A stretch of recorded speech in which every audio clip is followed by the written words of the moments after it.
Today on The Big Story, Prime Minister Hsien assures workers that they will not be left to fend for themselves as Singapore charts an uncertain future. Singapore has narrowly avoided a technical recession in the third quarter. Vaping culture still exists underground here, just need to know the right code words. Good evening and welcome to The Big Story. I'm Haryanto coming to you live from the Straits Times newsroom. Now we begin with Prime Minister Hsien keynote speech at this morning's NTUC National Delegates Conference.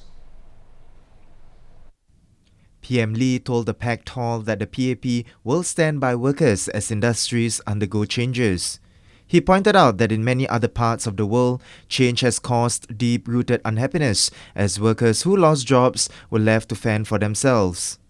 But a symbiotic relationship between the PAP and NTUC can prevent angst and social divisions. We will always stand with workers, ensure your well-being. We will always do our best to help you and your children progress with Singapore and have a better life. There you go. Now I have news editor Zakir Hsien with me to tell us more. Zakir, welcome. Hi. Now, Zakir, if you could first, tell us what was the reaction of the attendees? Are their fears a little allayed? I think they were, because job security is top of the minds of many workers, and on the minds of many of the union leaders today. You saw the latest economic numbers.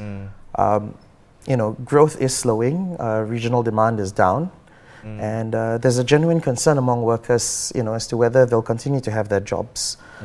So I think the reassurance that workers are at the heart of the government's thinking and that they will get the help they need is crucial.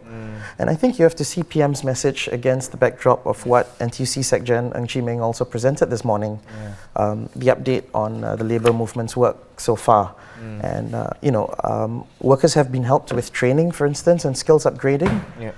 More than 500,000 training places were made available. And I think there's a question that even if retrenchments were to happen, workers are prepared to sort of move on to the next job, to take on newer jobs and train for them. So I think that reassurance is quite welcome to many of them. And Zakir, of course, the message of standing by workers and helping them through times of change is not new and rather similar, to previous years. What strikes you the most in PM's speech this morning? I think it was the examples he cited from abroad. You saw how easily disgruntlement and resentment against governments can fester. So you had the Yellow Vest movement in France, which saw millions take to the streets. And closer to home, you have the Hong Kong protests. And I think PM addressed it quite squarely. He said, what happened in Hong Kong could happen in Singapore if we're not careful. And I think it's also a reminder to not let concerns like cost of living, housing, fester. And I think it's also a reminder, I guess, what PM noted, the unique sort of relationship between the NTUC and the PAP over the past 50 years or so. And I think the labour movement in Singapore has been unique. It's always made sure its interests are represented in government, and at the same time that it sort of takes the path of cooperation and collaboration rather than adversarial confrontation, as has happened in some other countries. And on that note, you talked about the labour movement. Of course, today's speech or conference is also coincides with the labour movement celebrating its 50th anniversary since the modernisation seminar. Briefly, tell us, how significant is this? I think the modernisation seminar was sort of a turning point in, I guess, the history of the labour movement in Singapore. The 50s and 60s saw unions sort of, at odds with the government of the day, and there were concerns over jobs and so on. But the modernisation seminar saw, I think, some of the early PAP leaders sort of, and union leaders as well, talk about ways to, get workers to understand the perspective of business and investors. And one key outcome of the modernisation seminar in '69 was you had unions take on a bigger role in forming cooperatives and running businesses. So one of the early results was Welcome, the precursor of today's NTUC Fair Price, right? And the aim was to keep basic necessities like groceries affordable to the average worker. Yeah. And there was also income was started later, again to provide affordable insurance for workers. And now you have NTUC sort of broaden its range of cooperatives. You have My First School, you have elder care, you have food fair, and so on.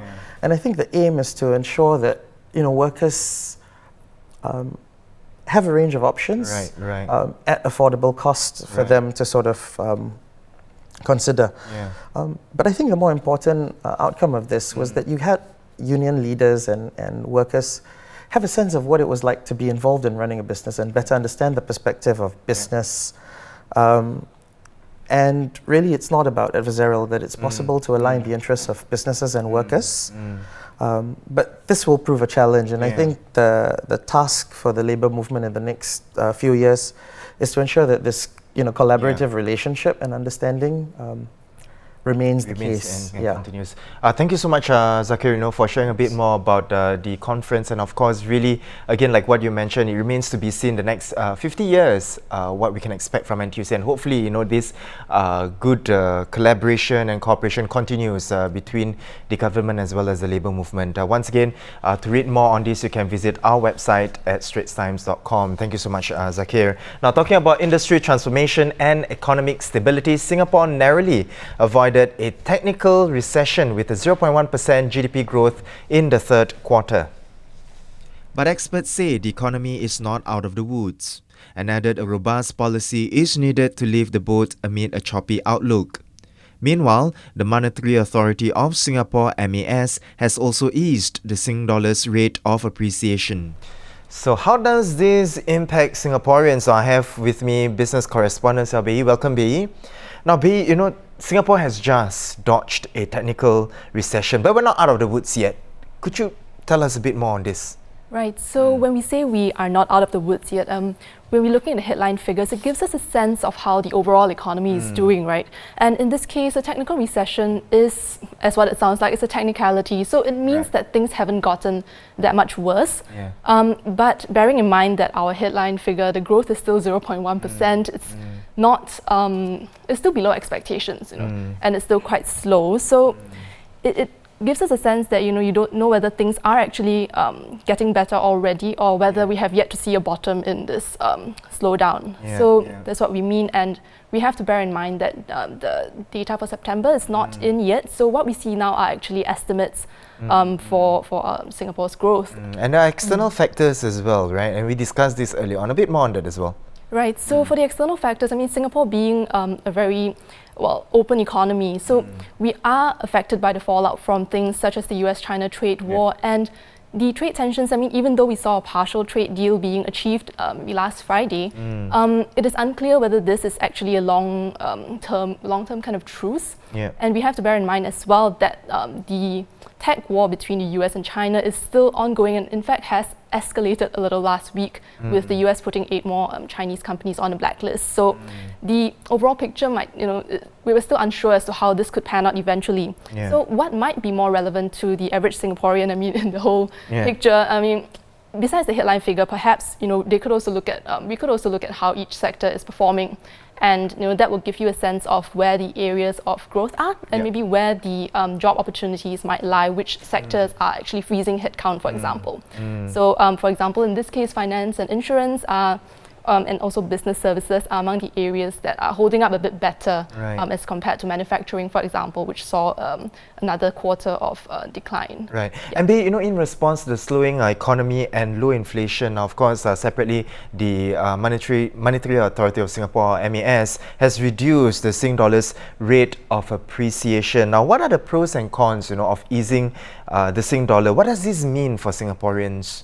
So how the exchange rate works, it is managed against a basket of currencies of major trading partners. So the Sing dollar actually floats within an undisclosed policy band. And what the MAS does twice a year, they actually release a statement indicating the guidance for how this band is going to move. So in this case, they said they would ease the band's appreciation rate path will ease slightly. This usually corresponds with a weaker or relatively weaker currency. Right. And it could, help to boost our exports. It could help to make our exports, such as tradable goods and services, become more attractive. And that's quite important in this time of slowing growth, right? And with other global and regional central banks also easing rates, we can also see why this is quite an expected move for Singapore as well. For the cons, broadly speaking, imports could become more expensive in Sing dollar terms, but I think what the MAS does is it tries to strike a balance between both sides. Right. It's really about striking that balance and finding the sweet spot, as it were, right, of the precision. Once again, thank you so much, Bei, for coming on to the show to tell us more about the technical recession and how Singapore narrowly avoided the technical recession. Now, for more on this, you can visit our website at straitstimes.com. Now, on to our last segment. Now, you're at a shop and you hear someone asking for cartridges or juice, but none of these things are inside. Well, this is just a smoke screen. Cartridges and juice are popular code words used to buy and sell electronic vaporizers, better known as vapes, both online and offline. Even with the vape ban, vaping culture has not gone up in smoke here.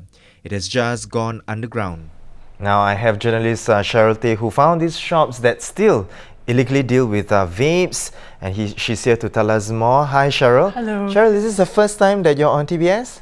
No, it's my third time actually. Yes. Nice. But first time that we're doing this. Yes, first time that we're talking about vapes. Yeah, yes. Happy to have you here. Now, of course, Cheryl, when your article was published, there were a lot of comments asking for the locations of these shops. Was it easy for you to find them? How did the whole process go? Actually, it was much easier than expected. I thought that it would be really difficult to find vape shops, but I researched online first in forums and chat groups, and some shop names came up. So I went to one of my friends who used to vape, and he brought me around these shops and introduced me to vape culture in Singapore. Yes. But of course, you're not a vapor yourself. Yeah? No, I'm not. Yes. Just putting it out there. Yes. It's illegal. It's illegal. Yes. Yeah. When there is demand, there is supply, so these shops are still around. Yeah. And when you first approached the shop owners, so you did a legwork and you approached the shop owners, how did they react? They were obviously very suspicious because I was a new face, and when these shop owners saw someone other than their regular customers approaching them, they gave me the side eye. They were like, what are you here for? So but that's very expected, seeing it as this is very illegal in Singapore, and you do get a very heavy fine if you possess a vape, if you sell a vape, or even if you're caught buying a vape in Singapore. So I spoke to this friend, and he said that there were people who supplied vaping equipment in Singapore even before the ban, and they made quite a lot of money from it. But now, since this is now on the down low, they've made much less money. Right. And of course, apart from just speaking to the shop owners, you also spoke to buyers and people who are still vaping despite the ban. How do they get their gear, and really why do they still do it knowing that it is illegal? Well, I spoke to 200 people, and actually a very low percentage of those 200 people vape. But of those people who do vape, many of them already have their vaping equipment. So these are the people that were already vaping before the ban. Their greatest worry is actually really how to repair the vapes when they spoil and how to get new capsules, new flavors. But why do they still vape? I think there are two very big camps in this case. Those who use it as a replacement for cigarettes, and then there are those who simply do it for fun because they look cool. I think some interviewees who used it as a replacement for normal cigarettes said that more research needs to be done as to whether or not vaping is more harmful or cigarettes are more harmful. But as for the larger camp, they said they did it as a lifestyle choice. They did it because their friends vaped as well. And I think flavored capsules especially were very attractive to teenagers who like to buy them because they taste nice, because they appeal to their friend group. So I think they still do it because of these two main reasons. But I advise against it, seeing as it is very illegal in Singapore. You get slapped with a very heavy fine, whether or not you're buying or selling. Even countries near to us like Malaysia are considering a broad ban on vapes as well. Right. So Cheryl, I need to ask you, where are these shops? Of course, you're not going to tell us. I'm not going to reveal my source. Yes, you're not going to reveal the source. But in your article, you did mention broadly the location Yes, they are actually in the heart of the city. I mean by that, I'll leave it to you to guess. Okay, there you go. So I tried to get it out from Cheryl, but of course, Cheryl cannot share her sources. A good journalist doesn't share her sources, right? But of course, if you want to read more on how Cheryl actually uncovered these shops illegally selling these vapes or electronic vaporizers, you can read her stories on the website www.straitstimes.com. Now, those were the top stories for the day. For more news and videos, do head on to our website at straitstimes.com. Once again, I'm Haryanto, and thanks for tuning in. Join us tomorrow for more stories on A Big Story.